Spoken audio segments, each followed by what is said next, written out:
Ang pangit ng butterfly na to. Bata kasi ako, bibo-bibo din ako sa Christmas party. Kung kahit walang sayaw, sasayaw ako. Bata naman eh. Jack, paabot. Matanda ako ng 1 year sa'yo ah.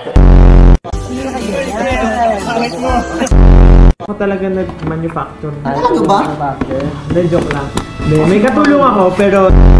Feel ko mali ka, Jack. Pwede pa ba magbago? Feel ko baliktad yung dila mo. Patay ka lang mo, tapos yung karir mo dahil ka. Pangit mo, malis ka nga dyan. One! Talo ka pa rin. Totoo, at least di ako one. Ikaw maghuhugas ng pinggan. Hoy, ikaw yung talo, pinagsasabi mo.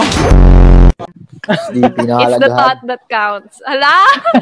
May sinasabi si Ken, oh. May bungo Joke lang. Hindi niya alam yan, panigurado. Meron siyang ano eh. Pero wala akong nakaing ano. Wrong ka nga, huwag ka na magpaliwanag. Ito manskin, malaking manskin. Ako yung mabango. Yung perfume. Ha? Oo, yung mabango na Avon.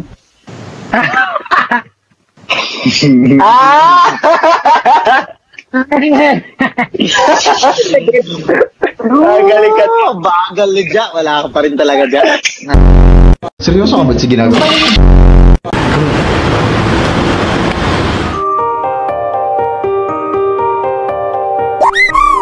Mabunggo ka bigla.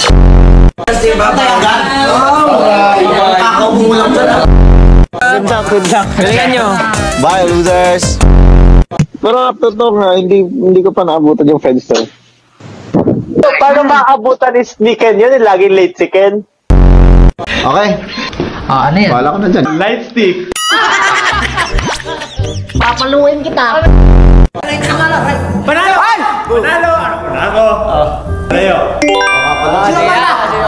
Hindi ko kilala eh. Yan, pwede na sa Walking Dead.